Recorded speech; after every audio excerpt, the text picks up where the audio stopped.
আলাদা করে মুক্তিযোদ্ধা কোটাকে টার্গেট করে আমাদের কোনো আন্দোলন হচ্ছে না।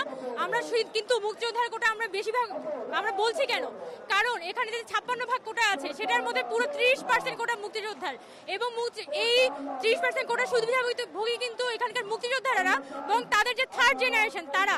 এখন একজন মুক্তিযোদ্ধা উনি কোটাটা ব্যবহার করেছেন, তার পরবর্তী সন্তান ব্যবহার করেছেন, এখন তার নাতি নাতনিকেও কেন এই কোটাটা ব্যবহার করতে হবে? তারাও কি অনগ্রসর জনগোষ্ঠী? আমরা সেই কথাটা এই আন্দোলন থেকে বলতে চাই। আমরা আজকে এখানে দাঁড়িয়েছি এই 18 সালে, আজকে হাইকোর্টে শুনানি ছিল এবং হাইকোর্টের শুনানিতে তারা বলেছে যতক্ষণ পর্যন্ত না পূর্ণাঙ্গ রায় আসছে তাহলে এই সংক্রান্ত রায় দিবে না। মোদ্দা কথা তারা আমাদের আন্দোলনটাকে ঝুলিয়ে দিতে চায়। কিন্তু আমরা বলতে চাই যে আমরা ছাত্ররা বুঝে গেছি সব ধরনের হাইকোর্ট আর সরকারের খেলা, এগুলো আমরা বুঝি। আমরা এই শাহবাগে অবস্থান করব, আজকের মধ্যেই সরকারকে সিদ্ধান্ত নিতে হবে তারা কোটা নিয়ে কি করবে। আমরা এবার এসেছি আন্দোলনে যে 2018-এর যে ঘোষিত পরিপত্র সেটা আবার যাতে পুনর্বহাল করা হয়। বাংলাদেশ সাধারণ শিক্ষার্থী মেধাবী শিক্ষার্থীদের বিরুদ্ধে 2018 পুনর্বৈধ বাতিল বাংলাদেশ সাধারণ মেধাবী শিক্ষার্থীদের বিরুদ্ধে চলে গেছে। এটা একটা বৈষম্য এবং এটা একটা বৈষম্য মহামারী আকার ধারণ করেছে বর্তমানে।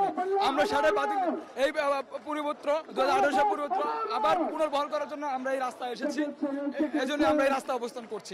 নগদের কাছে সব গ্রাহকই প্রিয়, তাই তো সারা দেশে ক্যাশ আউট চার্জ সবচেয়ে কম। 56% কোটা এখন চলমান আছে। এই 56% কোটা থাকা অবস্থা একটা সাম্য অবস্থা হয় না, এটা একটা বৈষম্য, একবারে সুস্পষ্ট বৈষম্য। আর আমাদের এই আন্দোলন এই বৈষম্যের বিরুদ্ধে। আমরা চাই যে সকল প্রকার কোটা বিলোপ হোক, শুধুমাত্র যারা প্রতিবন্ধী এবং আদিবাসী কোটা থাক, তাছাড়া সকল প্রকার কোটার আমরা বিলোপ চাই। আমাদের মুক্তিযুদ্ধের বিরুদ্ধে আমরা না, মুক্তিযোদ্ধা কোটার বিরুদ্ধে আমরা না, মুক্তিযোদ্ধা কোটার বিরুদ্ধে আমাদের আন্দোলন নয়। আমাদের আন্দোলন হচ্ছে এই যে আমাদের এই যে প্রথম শ্রেণীর চাকরি সহ চতুর্থ শ্রেণীর চাকরি পর্যন্ত বিভিন্ন অযৌক্তিক 56% কোটা দিয়ে আমাদেরকে মধ্যে একটা বৈষম্য সৃষ্টি করে দেওয়া হয়েছে, তার বিরুদ্ধে আমাদের আন্দোলন। আমরা আজকে হাইকোর্টের রায়ের উপরে আমাদের একটা ভরসা ছিল যে আমাদের যৌক্তিক দাবিগুলো তারা মেনে নেবে, কিন্তু সেটা তারা করেনি। তো এর জন্য আমরা যে পর্যন্ত আমাদের আদায় পূরণ না হবে, দাবিগুলো আদায় না হবে, সে পর্যন্ত আমরা এখানে আছি, আমরা রাজপথে আছি, রাজপথে থাকবো। আমাদের ছাত্র সমাজ সবচেয়ে বেশি অবহেলিত। এই কোটা পদ্ধতি এসে আমাদের মেধাকে নষ্ট করছে।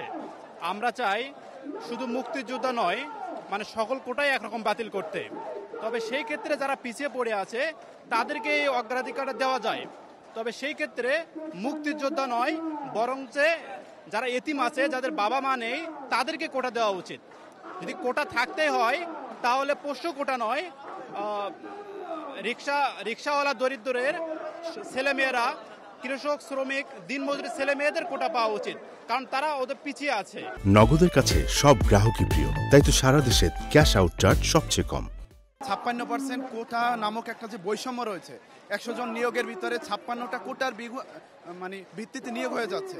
আমি 520 পেয়ে একজন নিয়োগ পাচ্ছে, বাট 580 পেয়ে একজন নিয়োগ পাচ্ছে না। তো এই বৈষম্য নামক বিরুদ্ধে আমরা আন্দোলন করছি। আর একটা বিষয় হচ্ছে যে আমরা আন্দোলন চালাবো যতক্ষণ না পর্যন্ত আমাদের এই মানে আমাদের পক্ষে রায় আসে, ঊর্ধ্বতন মহল থেকে আমাদের পক্ষে কোনো রায় বা আমাদের দাবিকে মেনে নেওয়া না হয়, ততক্ষণ পর্যন্ত আমরা আমাদের আন্দোলন চালিয়ে যাব।